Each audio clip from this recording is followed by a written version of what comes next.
Assalamualaikum warahmatullahi wabarakatuh.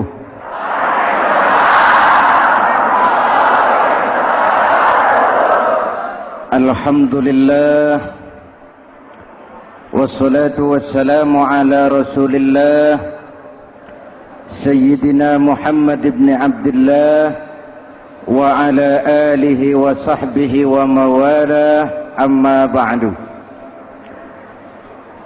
Hadirin hadirat ma'asyiral muslimin yang saya cintai, Ramadan adalah madrasah,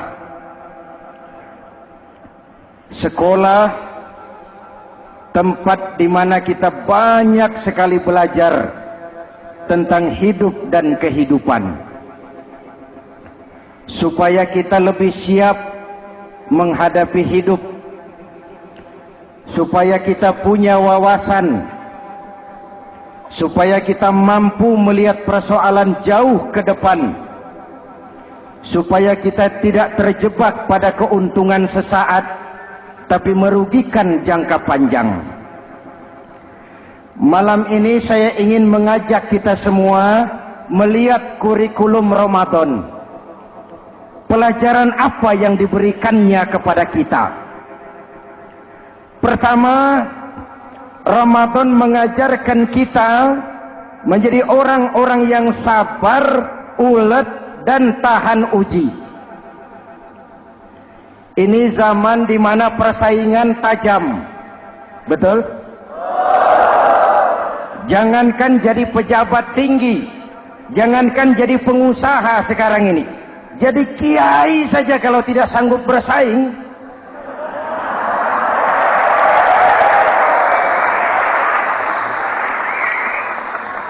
ini bahasa kasar tapi jujur.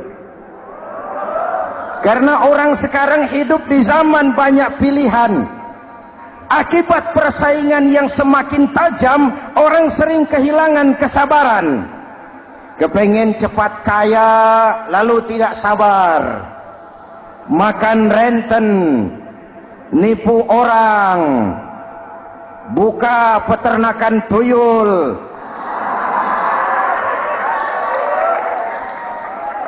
korupsi. Sekarang ini kan lagi santer Bulog Gate jilid 2. Rupanya memang tajam uang Bulog itu. Bulog sudah memakan salah seorang mantan ketuanya, Bedua Amang. Bulog sudah memakan seorang presiden. Sekarang Bulog sedang mengarah kepada ketua DPR. Kita lihat hasilnya.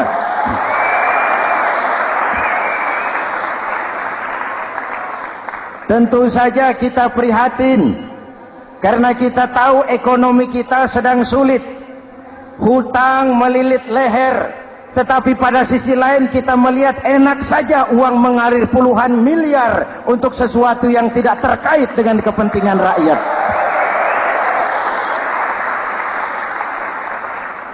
Karena itu puasa mendidik kita sabar, biar lapar melilit perut, biar haus mencekik tenggorokan. Kalau maghrib belum datang, jangan sentuh makanan, jangan ambil minuman. Sabar. Betul? Ada waktunya. Lalu lintas itu macet karena kendaraan besar tidak mau ngalah, kendaraan kecil tidak tahu diri. Betul? Antrian di pasar kacau karena yang sudah dapat nggak mau minggir, yang di belakang dorong-dorong. Betul? Dimanapun antrian kacau, Bung. Kalau yang sudah dapat mau dapat lagi, yang nunggu kelamaan, akhirnya dorong-dorongan, kacaulah kehidupan sosial. Puasa melatih kita sabar. Karena sebagai bangsa kita punya latar belakang sejarah. Kita ini bangsa yang ditempa oleh segala macam kesulitan. Kita 350 tahun dijajah Belanda, sulit. Setelah merdeka, kita dirongrong oleh berbagai macam pemberontakan, susah. Lalu PKI berontak, susah lagi. Lalu berdiri Orde Baru, lama-lama susah lagi. Orde Baru selesai, muncul reformasi,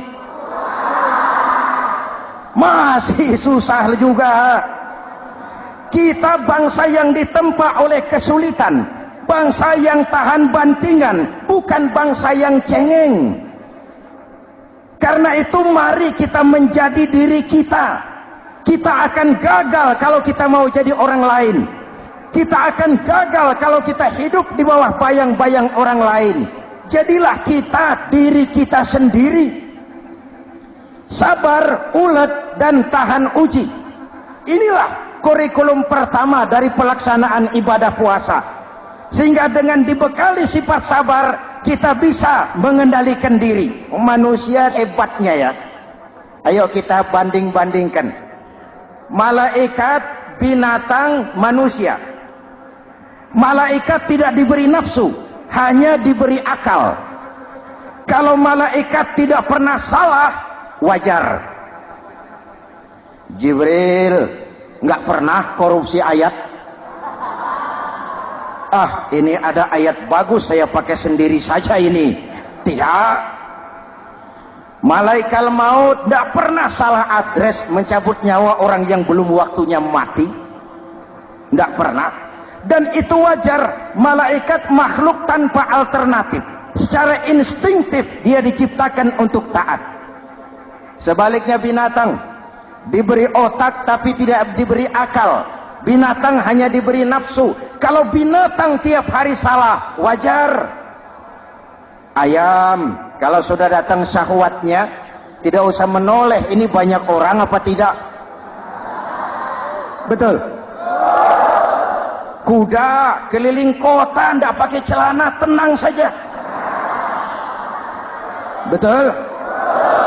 Dan wajar, namanya juga binatang.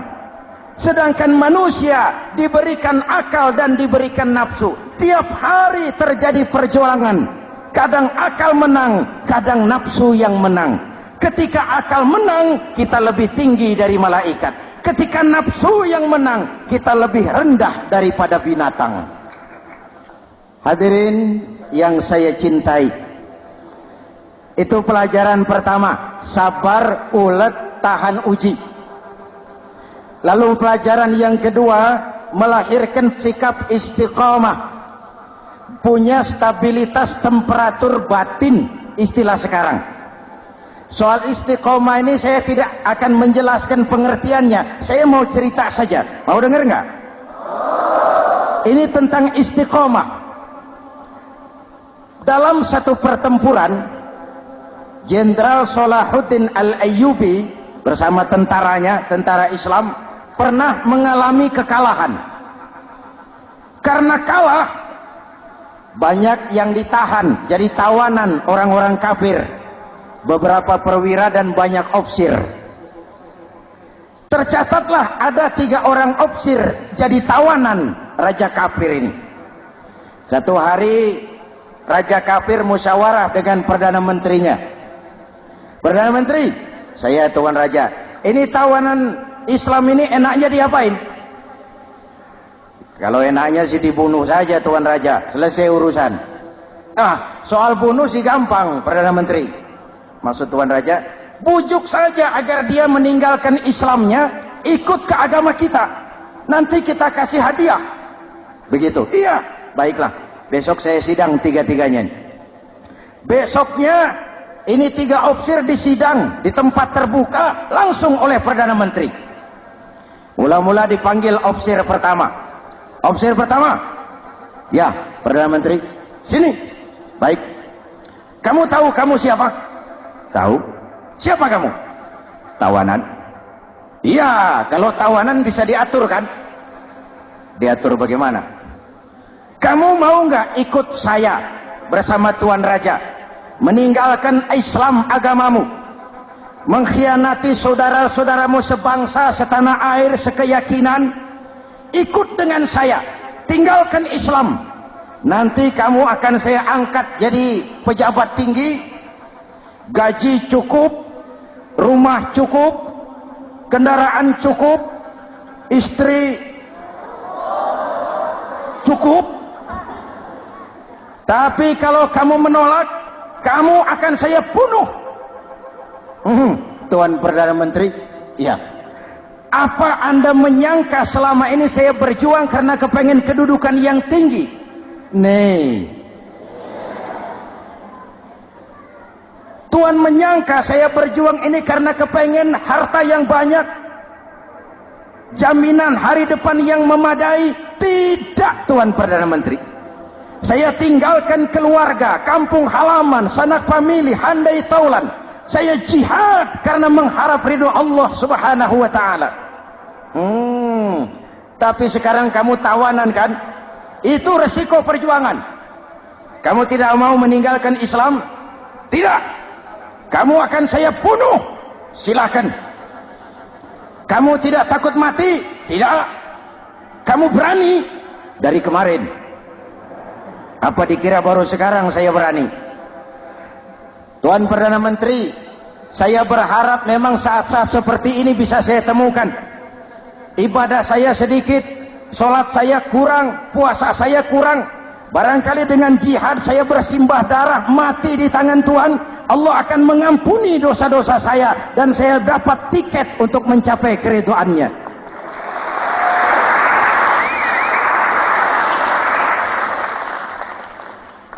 Gila kamu. Biarin.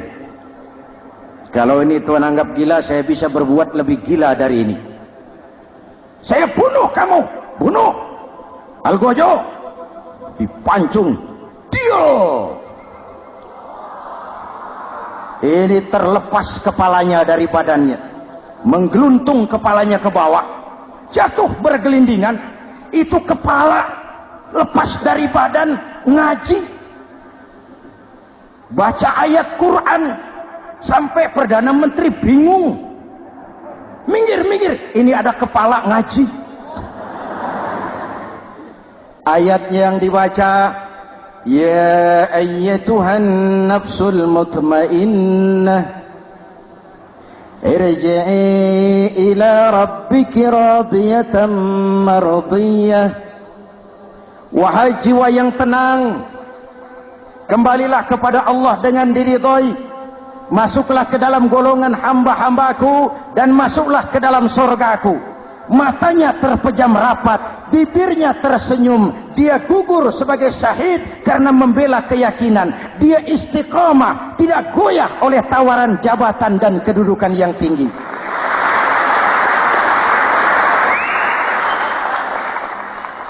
Perdana Menteri geleng kepala.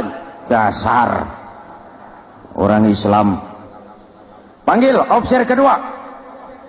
Officer kedua. Ya, Perdana Menteri. Kamu sudah lihat temanmu yang barusan? Sudah. Mati kan? Mati.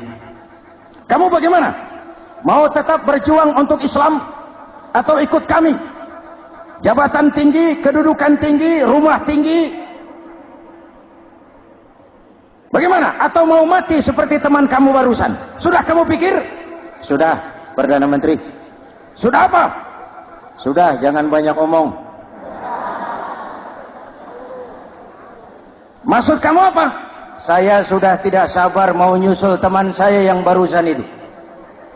Saya tidak bayangkan bagaimana disambut oleh malaikat di surga, disambut oleh para bidadari di surga, menggapai ridho Allah. Oh, Perdana Menteri, sudah jangan banyak omong. Kalau mau potong, potong saya. Perdana Menteri bilang ini lebih gila dari yang pertama itu. Yang pertama masih mau diajak ngomong, ini malah langsung minta disembelih. Ayo, Algojo, potong. Potong lagi. Dia terpisah lagi kepalanya dengan badan, jatuh ke bawah, menggeluntung, ngaji lagi. Ayatnya yang dibaca, wujuhun yawma izin nadirah ila rabbiha nazirah.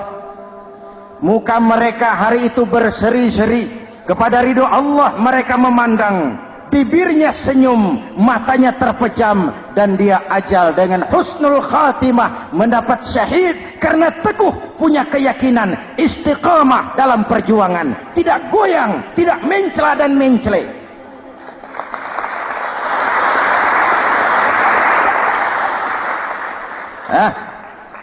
Opsi ketiga, sini. Siap, Perdana Menteri. Kamu sudah lihat nasib 2 orang teman kamu? Sudah. Mati kan? Mati. Kamu mau seperti dia? Oh, tidak, Perdana Menteri. Saya tidak mau mati. Daripada matikan lebih baik hidup. Kamu mau ikut saya? Mau, Perdana Menteri. Mau. Gaji besar, rumah besar, kendaraan besar, istri.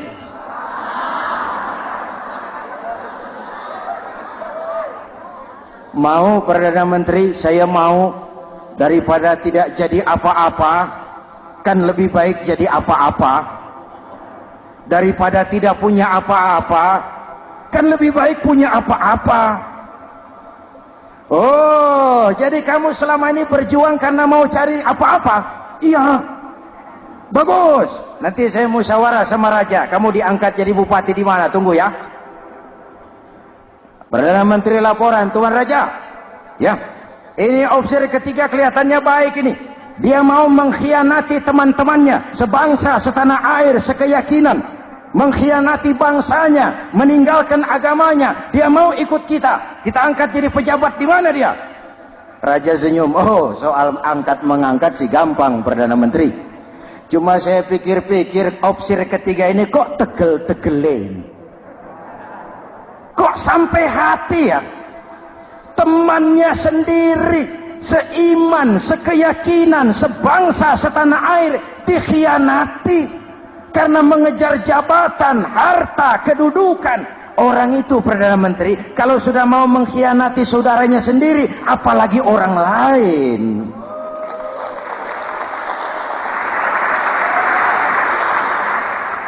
Ini opsi ketiga, ini opsi bejat. Anda bayangkan temannya sendiri dikhianati. Nanti kalau ada kesempatan, kita ditikam dari belakang. Jadi bagaimana Tuan Raja? Malah kalau saya lihat yang 2 yang sudah mati itu orang hebat, Perdana Menteri. Punya pendirian, istiqamah. Malah kalau bisa yang 2 itu dihidupin lagi. Loh, dihidupin bagaimana Tuan Raja sudah kadang mati? Jadi bagaimana ya opsi ketiga ini? Bunuh. Buat apa piara benalu jadi duri di kaki nanti? Bunuh. Baik, Perdana Menteri kembali. Opsi ketiga, siap Perdana Menteri. Saya jadi bupati di mana? Bupati, modar sampean. Loh, saya mau dibunuh. Bunuh. Katanya kalau ikut agama Tuhan, meninggalkan agama kami, saya akan jadi pejabat tinggi. Kamu opsi bejat, kamu tidak punya pendirian. Saudaramu sendiri seagama kamu khianati, apalagi orang lain. Potongan kayak kamu jadi pejabat, rusak negara ini.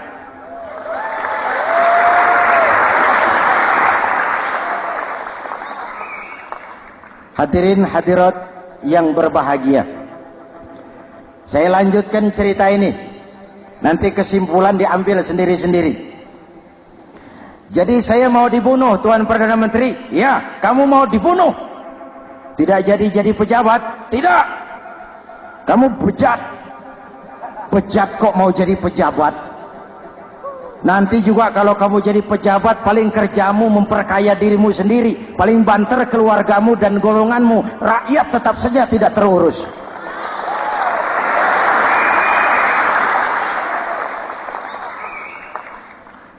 Paling-paling kamu kalau sudah jadi pejabat tinggi, kerjamu cuma membuka, meresmikan, berkunjung. Berkunjung, meresmikan, membuka. Membuka, meresmikan, berkunjung. Lah kapan kamu ngurus rakyatnya? Bejat kamu. Jadi saya dibunuh. Bunuh. Iyalah, kalau mau dibunuh ya saya bunuh. Tapi saya mau Islam lagi Terserah, mau Islam lagi mau tidak, kamu tetap akan dibunuh. Iya, saya mau Islam lagi. Ayo cepat. Iya Pak, saya mau syahadat dulu. Cepat. Iya Pak, asyhadu macet lehernya. Ayo cepat. Iya Pak, asyhadu tidak bisa mengucap syahadat. Ayo cepat. Iya Pak, asyhadu tidak tuntas mengucap syahadat, golok algojo keburu sampai di lehernya. Diam. Darah mancur, pisah kepala dengan badan, menggeluntung ke bawah. Ngaji lagi. Dia bekas santri, masih bisa ngaji. Cuma ayat yang dibaca lain sama dua temannya tadi. Ayat yang dibaca, afaman haqqa alaihi kalimatul azab, afaman haqqa alaihi kalimatul azab, afa anta tunkizu man finnar. Ini ayat yang dibaca. Orang yang memang sudah dapat vonis akan mendapat azab, bisakah kamu menyelamatkan dia dari neraka? Bertahun-tahun berjuang di bawah bendera Islam untuk kejayaan Islam. Di akhir hayatnya dia tergoda oleh kedudukan dan harta, oleh jabatan dan pangkat. Ia bergeser, imannya rapuh, hilang istiqomahnya, ditinggalkan agamanya, dan dalam keadaan begitu dia mati. Dia su'ul khatimah. Na'udzu. Hadirin, apa guna saya ungkapkan ini? Mari kita belajar. Perlu stabilitas temperatur batin. Saya sering katakan, berapa banyak orang waktu di bawah teriak-teriak, berantas korupsi, ganyang korupsi, sikat korupsi, cuma karena belum dapat kesempatan. Begitu dapat kesempatan, korupsinya lebih gila dari yang dia teriaki. Betul? Waktu di bawah rajin baca ayat kursi, dapat kursi, lupa sama ayat. Betul? Betul? Ini yang memerlukan sikap istiqamah, konsisten. Hanya dengan semangat seperti ini, maka kita tidak akan goyah oleh tantangan yang bagaimanapun beratnya. Hadirin yang saya muliakan, Allah berjanji, orang-orang yang beriman, kemudian beristiqamah, tatanazzalu alaihimul malaikatu alla takhafu wa la tahzanu. Akan turun kepada mereka malaikat, seraya berkata, kamu tidak usah takut, kamu tidak usah sedih. Allah akan memberikan pertolongan kepada orang-orang yang istiqamah. Ayo kita tetap istiqamah melaksanakan ibadah hanya kepada Allah Subhanahu wa ta'ala. Nah, yang ketiga, ikhlas. Allahumma laka sumtu. Untuk engkau saya berpuasa. Orang mau puji atau tidak bukan soal. Orang mau lihat atau tidak bukan soal. Kalau sudah berbuat, yang penting karena Allah saja.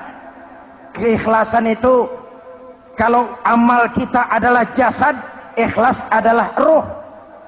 Saudara, hari Jumat jam 9 pagi sudah berangkat ke masjid. Apa tidak bagus? Bagus. Sarungnya baru. Samarinda kelas BHS. Sajadah tebal. Tasbih panjang. Jam 9 sudah berangkat. Iya, padahal sholat jam 12. Betul. Apa pahalanya besar? Nanti dulu. Itu berangkat jam 9 itu maunya apa? Pameran sarung? Atau di dekat masjid ada janda? Atau apa? Disinilah peran keikhlasan. Keikhlasan itu bukan kata. Malah kalau kita, saya ikhlas loh, biasanya tidak ikhlas kalau sudah ngomong begitu. Ikhlas itu amalan batin. Puasa ini menyelamatkan kita dari penyakit riya. Saya ingatkan Al-Ghazali bilang penyakit dua macam, penyakit zahir dan batin. Bedanya apa? Pertama, penyakit zahir yang punya lebih tahu dari orang lain. Tapi penyakit batin orang lain lebih tahu dari yang punya. Kalau kita punya kanker darah tinggi, kita tahu, orang lain tidak. Tapi kalau kita sombong, hasut, dengki, orang lain kadang-kadang lebih tahu dari kita yang punya. Betul? Yang kedua yang dahsyat, sehebat-hebatnya penyakit zahir cuma merusak dunia. Penyakit batin merusak dunia, menghancurkan akhirat.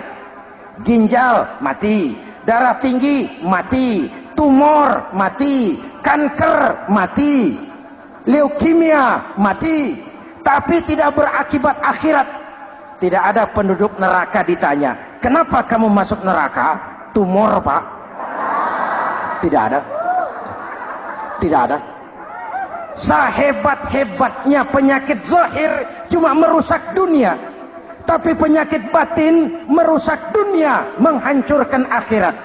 Sombong, penyakit batin, di dunia dijauhi orang, di akhirat neraka tempatnya. Kikir, penyakit batin, di dunia dijauhi orang, di akhirat neraka tempatnya. Betul? Maka Al-Ghazali heran, kalau diserang penyakit zahir kita panik, cepat-cepat cari dokter.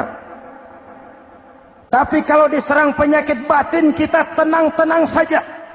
Padahal penyakit batin merusak dunia dan lebih hebat lagi menghancurkan akhirat.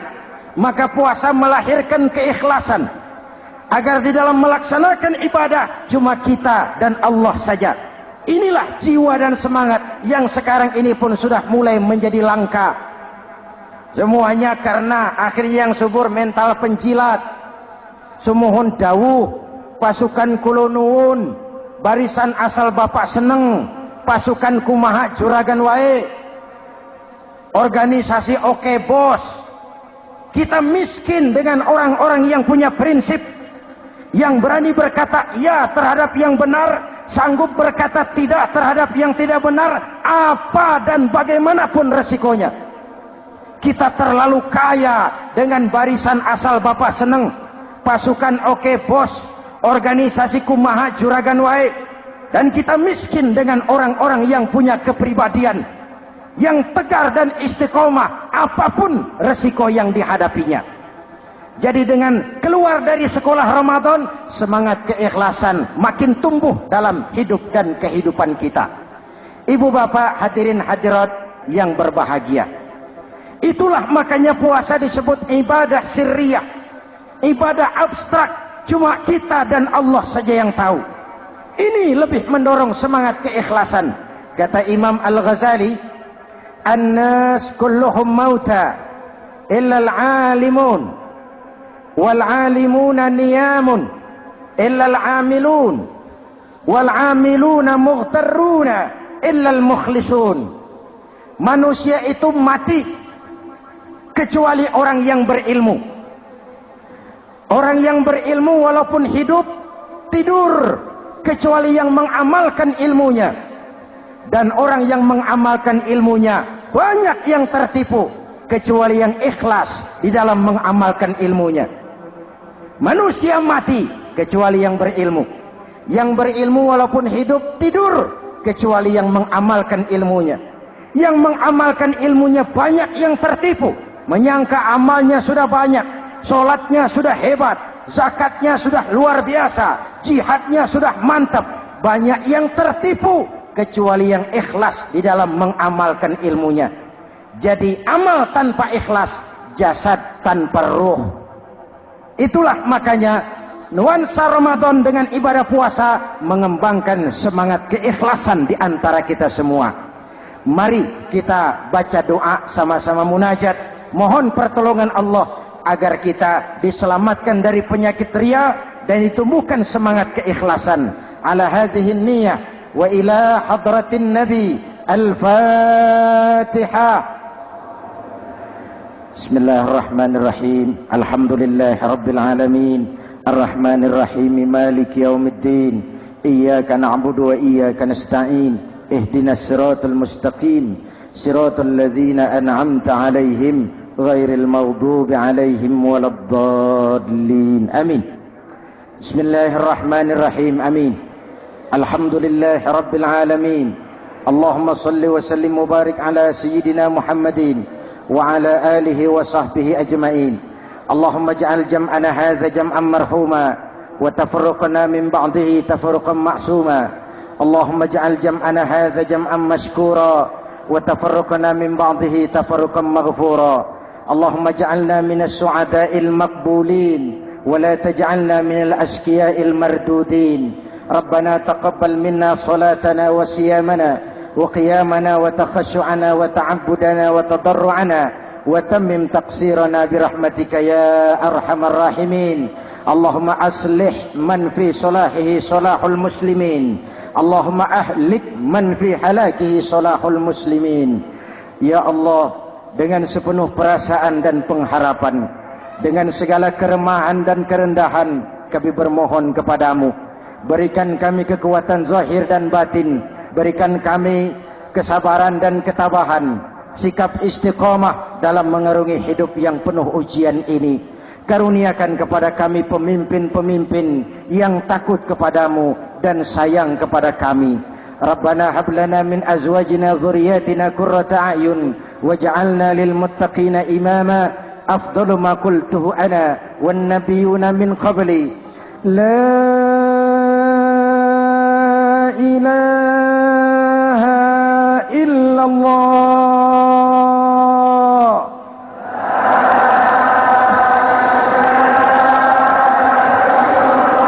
La ilaha illallah.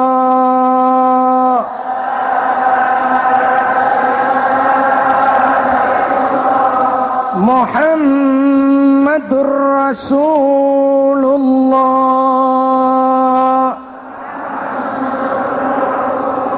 Amin. كلمة حق عليها نحيا وعليها نموت وعليها وبها نبعث إن شاء الله من الآمنين برحمتك يا أرحم الراحمين. صلى الله على سيدنا محمد وعلى آله وصحبه أجمعين. سبحان ربك رب العزة عما يصفون. سلام على المرسلين والحمد لله رب العالمين. السلام عليكم ورحمة الله وبركاته.